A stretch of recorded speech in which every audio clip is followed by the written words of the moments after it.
बोलिए गणपति महाराज की जय। बोलिए रिद्धि सिद्धि माता की जय।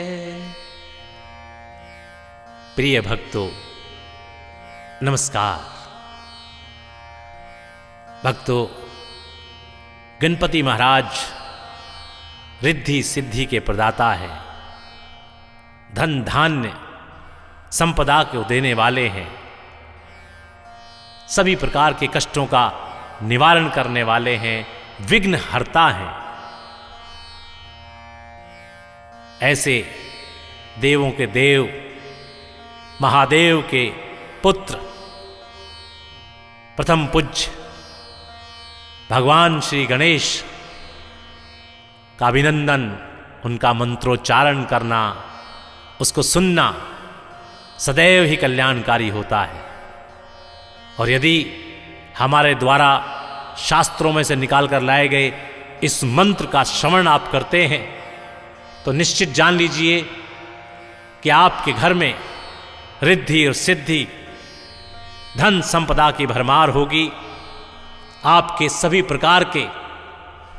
कष्टों का निवारण करते हुए कष्ट निवारक विघ्न विनाशक गणेश आप पे कृपा बरसाते हुए आपका कल्याण करेंगे। तो भक्तों, आइए हम आपको बताते हैं गणपति महाराज का वो प्रभावशाली मंत्र, वो कल्याणकारी मंत्र जिसके मात्र 11 बार श्रवण करने से, संध्या के समय मात्र 11 बार सुन लेने से आपका जीवन किस प्रकार से बदलेगा। सभी बाधाओं से मुक्ति पाकर आपका जीवन समृद्धि से युक्त हो जाएगा,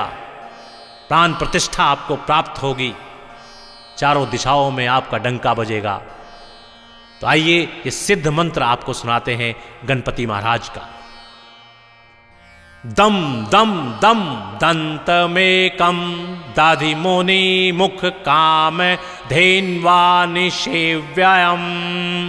धम धम धम धारयन्तं धन्दभाति धियम सिद्धि बुद्धि द्वितीयम्। दम दम दम दंतमेकम दाधिमोनि मुख काम धेन्वानि सेव्ययम् धम धम धम धारयन्तं धन्दभाति धियम सिद्धि बुद्धि द्वितीयम्। दम दम दम दंतमेकम दाधिमोनि मुख काम धेन्वानि सेव्ययम् धम धम धम धारयन्तं धन्दभाति धियम सिद्धि बुद्धि द्वितीयम्। दम दम दम दंतमेकम दाधिमोनि मुख काम धेन्वानि सेव्ययम् धम धम धम धारयन्तं धन्दभाति धियम सिद्धि बुद्धि द्वितीयम्। दम दम दम दंतमेकम दाधिमोनि मुख काम धेन्वानि सेव्ययम् धम धम धम धारयन्तं धन्दभाति धियम सिद्धि बुद्धि द्वितीयम्। दम दम दम दंतमेकम दाधिमोनि मुख काम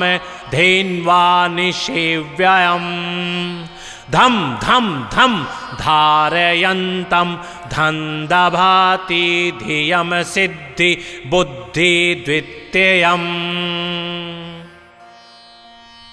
दम दम दम दंतमेकम दाधिमोनि मुख काम धेन्वानि सेव्ययम् धम धम धम धारयन्तं धन्दभाति धियम सिद्धि बुद्धि द्वितीयम्। दम दम दम दन्तमेकं दधिमुनिमुखकाम धेन्वानिषेव्ययम् धम धम धम धारयन्तं धन्दभाति धियं सिद्धि बुद्धि द्वितीयम् दम दम दम दन्तमेकं दधिमुनिमुखकाम धेन्वानिषेव्ययम् धम धम धम धारयन्तं धन्दभाति धियं सिद्धि बुद्धि द्वितीयम् दम दम दम दन्तमेकं दधिमुनिमुखकाम धेन्वानिषेव्ययम् धम धम धम धारयन्तं धन्दभाति धियं सिद्धि बुद्धि द्वितीयम् दम दम दम दन्तमेकं दधिमुनिमुखकाम धेन्वानिषेव्ययम् धम धम धम धारयन्तं धन्दभाति धियं सिद्धि बुद्धि द्वितीयम् दम दम दम दन्तमेकं दधिमुनिमुखकाम धेन्वानिषेव्ययम् धम धम धम धारयन्तं धन्दभाति धियं सिद्धि बुद्धि द्वितीयम् दम दम दम दन्तमेकं दधिमुनिमुखकाम धेन्वानिषेव्ययम् धम धम धम धारयन्तं धन्दभाति धियं सिद्धि बुद्धि द्वितीयम् दम दम दम दन्तमेकं दधिमुनिमुखकाम धेन्वानिषेव्ययम् धम धम धम धारयन्तं धन्दभाति धियं सिद्धि बुद्धि द्वितीयम् दम दम दम दन्तमेकं दधिमुनिमुखकाम धेन्वानिषेव्ययम् धम धम धम धारयन्तं धन्दभाति धियं सिद्धि बुद्धि द्वितीयम् दम दम दम दन्तमेकं दधिमुनिमुखकाम धेन्वानिषेव्ययम् धम धम धम धारयन्तं धन्दभाति धियं सिद्धि बुद्धि द्वितीयम् दम दम दम दन्तमेकं दधिमुनिमुखकाम धेन्वानिषेव्ययम् धम धम धम धारयन्तं धन्दभाति धियं सिद्धि बुद्धि द्वितीयम् दम दम दम दन्तमेकं दधिमुनिमुखकाम धेन्वानिषेव्ययम् धम धम धम धारयन्तं धन्दभाति धियं सिद्धि बुद्धि द्वितीयम् दम दम दम दन्तमेकं दधिमुनिमुखकाम धेन्वानिषेव्ययम् धम धम धम धारयन्तं धन्दभाति धियं सिद्धि बुद्धि द्वितीयम् दम दम दम दन्तमेकं दधिमुनिमुखकाम धेन्वानिषेव्ययम् धम धम धम धारयन्तं धन्दभाति धियं सिद्धि बुद्धि द्वितीयम् दम दम दम दन्तमेकं दधिमुनिमुखकाम धेन्वानिषेव्ययम् धम धम धम धारयन्तं धन्दभाति धियं सिद्धि बुद्धि द्वितीयम् दम दम दम दन्तमेकं दधिमुनिमुखकाम धेन्वानिषेव्ययम् धम धम धम धारयन्तं धन्दभाति धियं सिद्धि बुद्धि द्वितीयम् दम दम दम दन्तमेकं दधिमुनिमुखकाम धेन्वानिषेव्ययम्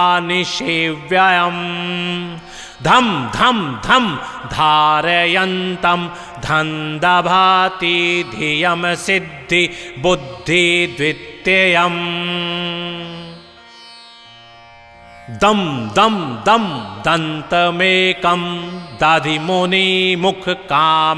धेन्वानिषेव्ययम् धम धम धम धारयन्तं धन्दभाति धियं सिद्धि बुद्धि द्वितीयम् दम दम दम दन्तमेकं दधिमुनिमुखकाम धेन्वानिषेव्ययम् धम धम धम धारयन्तं धन्दभाति धियं सिद्धि बुद्धि द्वितीयम् दम दम दम दन्तमेकं दधिमुनिमुखकाम धेन्वानिषेव्ययम् धम धम धम धारयन्तं धन्दभाति धियं सिद्धि बुद्धि द्वितीयम् दम दम दम दन्तमेकं दधिमुनिमुखकाम धेन्वानिषेव्ययम् धम धम धम धारयन्तं धन्दभाति धियं सिद्धि बुद्धि द्वितीयम् दम दम दम दन्तमेकं दधिमुनिमुखकाम धेन्वानिषेव्ययम् धम धम धम धारयन्तं धन्दभाति धियं सिद्धि बुद्धि द्वितीयम् दम दम दम दन्तमेकं दधिमुनिमुखकाम धेन्वानिषेव्ययम् धम धम धम धारयन्तं धन्दभाति धियं सिद्धि बुद्धि द्वितीयम् दम दम दम दन्तमेकं दधिमुनिमुखकाम धेन्वानिषेव्ययम् धम धम धम धारयन्तं धन्दभाति धियं सिद्धि बुद्धि द्वितीयम् दम दम दम दन्तमेकं दधिमुनिमुखकाम धेन्वानिषेव्ययम् धम धम धम धारयन्तं धन्दभाति धियं सिद्धि बुद्धि द्वितीयम् दम दम दम दन्तमेकं दधिमुनिमुखकाम धेन्वानिषेव्ययम् धम धम धम धारयन्तं धन्दभाति धियं सिद्धि बुद्धि द्वितीयम् दम दम दम दन्तमेकं दधिमुनिमुखकाम धेन्वानिषेव्ययम् धम धम धम धारयन्तं धन्दभाति धियं सिद्धि बुद्धि द्वितीयम् दम दम दम दन्तमेकं दधिमुनिमुखकाम धेन्वानिषेव्ययम् धम धम धम धारयन्तं धन्दभाति धियं सिद्धि बुद्धि द्वितीयम् दम दम दम दन्तमेकं दधिमुनिमुखकाम धेन्वानिषेव्ययम् धम धम धम धारयन्तं धन्दभाति धियं सिद्धि बुद्धि द्वितीयम् दम दम दम दन्तमेकं दधिमुनिमुखकाम धेन्वानिषेव्ययम् धम धम धम धारयन्तं धन्दभाति धियं सिद्धि बुद्धि द्वितीयम् दम दम दम दन्तमेकं दधिमुनिमुखकाम धेन्वानिषेव्ययम् धम धम धम धारयन्तं धन्दभाति धियं सिद्धि बुद्धि द्वितीयम् दम दम दम दन्तमेकं दधिमुनिमुखकाम धेन्वानिषेव्ययम् धम धम धम धारयन्तं धन्दभाति धियं सिद्धि बुद्धि द्वितीयम् दम दम दम दन्तमेकं दधिमुनिमुखकाम धेन्वानिषेव्ययम् धम धम धम धारयन्तं धन्दभाति धियं सिद्धि बुद्धि द्वितीयम् दम दम दम दन्तमेकं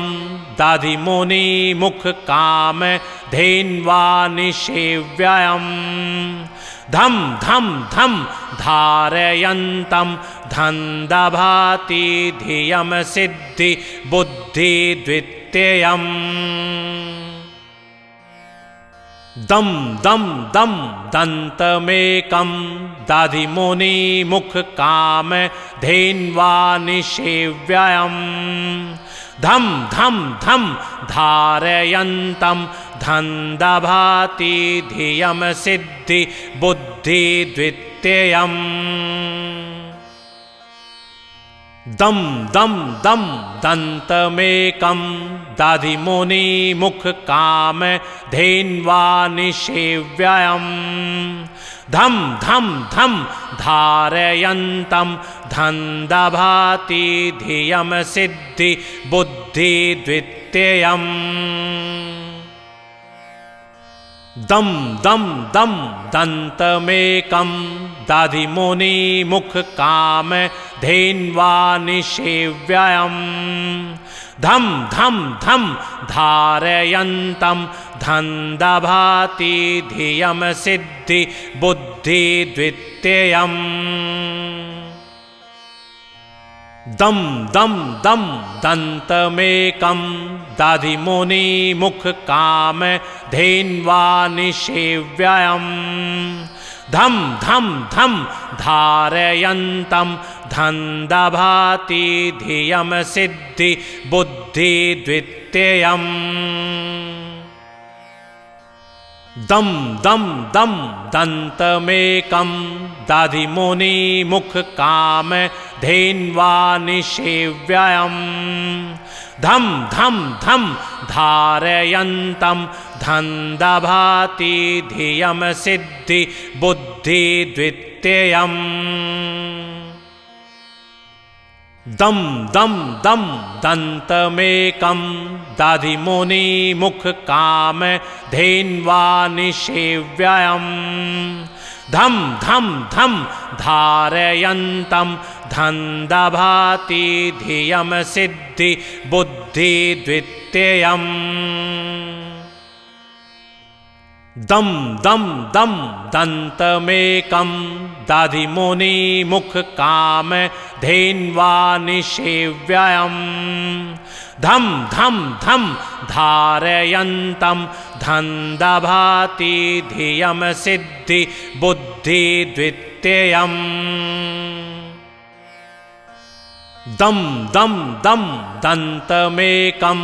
दधिमुनि मुख काम धेन्वा निषेव्ययम्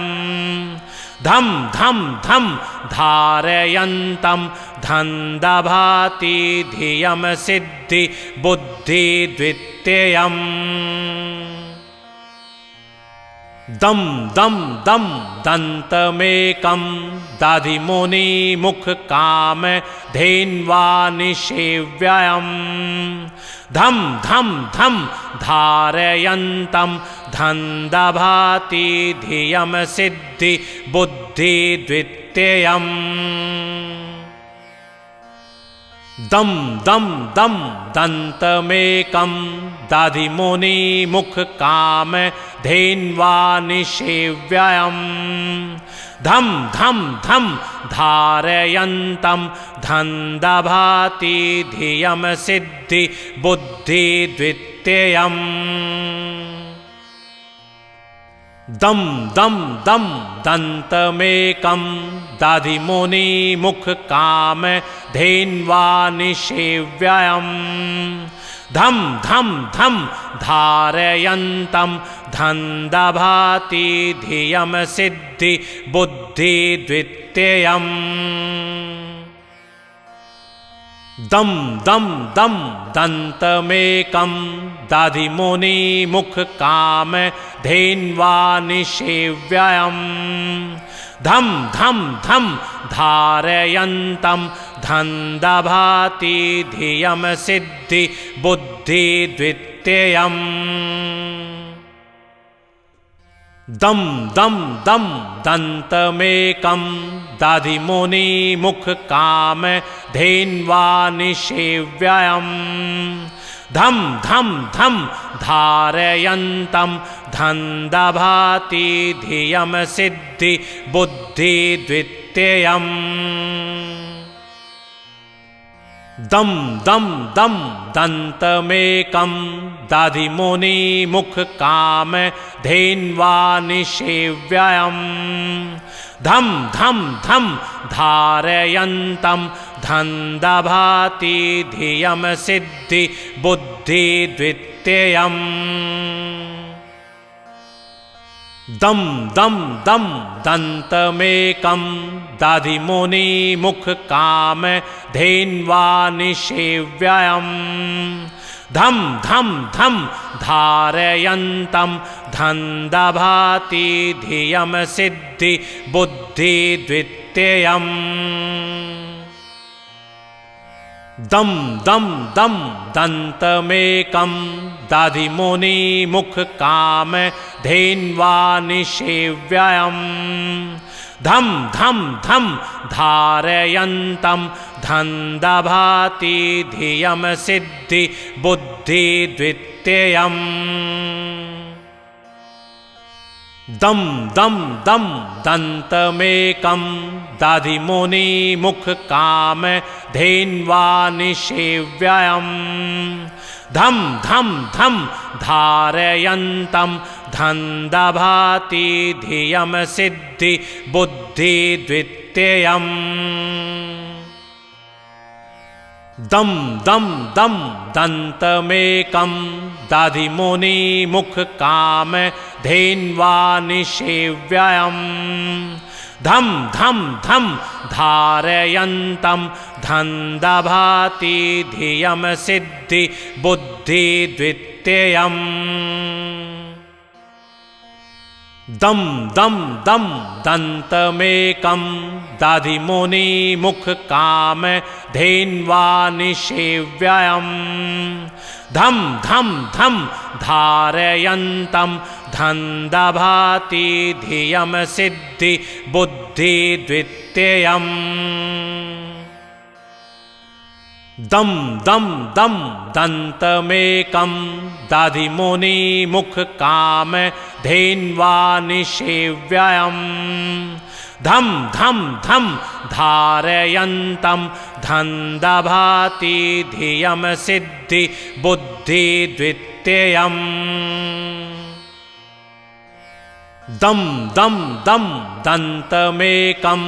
दधिमुनि मुख काम धेन्वा निषेव्यम् धम धम धम धारयन्तं धन्दभाति धियं सिद्धि बुद्धि द्वितीयम् दम दम दम दन्तमेकं दधिमुनि मुख काम धेन्वा निषेव्यम् धम धम धम धारयन्तं धन्दभाति धियं सिद्धि बुद्धि द्वितीयम् दम दम दम दन्तमेकं दधिमुनि मुख काम धेन्वा निषेव्यम् धम धम धम धारयन्तं धन्दभाति धियं सिद्धि बुद्धि द्वितीयम् दम दम दम दन्तमेकं दधिमुनि मुख काम धेन्वा निषेव्यम् धम धम धम धारयन्तं धन्दभाति धियं सिद्धि बुद्धि द्वितीयम् दम दम दम दन्तमेकं दधिमुनि मुख काम धेन्वा निषेव्यम् धम धम धम धारयन्तं धन्दभाति धियं सिद्धि बुद्धि द्वितीयम् दम दम दम दन्तमेकं दधिमुनि मुख काम धेन्वा निषेव्यम् धम धम धम धारयन्तं धन्दभाति धियं सिद्धि बुद्धि द्वितीयम् दम दम दम दन्तमेकं दधिमुनि मुख काम धेन्वा निषेव्यम् धम धम धम धारयन्तं धन्दभाति धियं सिद्धि बुद्धि द्वितीयम् दम दम दम दन्तमेकं दधिमुनि मुख काम धेन्वा निषेव्यम् धम धम धम धारयन्तं धन्दभाति धियं सिद्धि बुद्धि द्वितीयम् दम दम दम दन्तमेकं दधिमुनि मुख काम धेन्वा निषेव्यम् धम धम धम धारयन्तं धन्दभाति धियं सिद्धि बुद्धि द्वितीयम् दम दम दम दन्तमेकं दधिमुनि मुख काम धेन्वा निषेव्यम् धम धम धम धारयन्तं धन्दभाति धियं सिद्धि बुद्धि द्वितीयम् दम दम दम दन्तमेकं दधिमुनि मुख काम धेन्वा निषेव्यम् धम धम धम धारयन्तं धन्दभाति धियं सिद्धि बुद्धि द्वितीयम् दम दम दम दन्तमेकं दधिमुनि मुख काम धेन्वा निषेव्यम् धम धम धम धारयन्तं धन्दभाति धियं सिद्धि बुद्धि द्वितीयम् दम दम दम दन्तमेकं दधिमुनि मुख काम धेन्वा निषेव्यम् धम धम धम धारयन्तं धन्दभाति धियम सिद्धि बुद्धि द्वितीयम्। दम दम दम दंतमेकम दधिमुनि मुख काम धेन्वा निषेव्ययम्। धम धम धम धारयन्तम धन्दभाति धियम सिद्धि बुद्धि द्वितीयम्। जी भक्तों, ये रिद्धि सिद्धि बुद्धि के प्रदाता भगवान श्री गणेश जी का वो कल्याणकारी मंत्र है जिसका उच्चारण आपके घर में होता रहना चाहिए। ये बार बार सुनने लायक मंत्र है जो आपके परिवार का कल्याण करने वाला है। तो बोलिए गणपति महाराज की जय।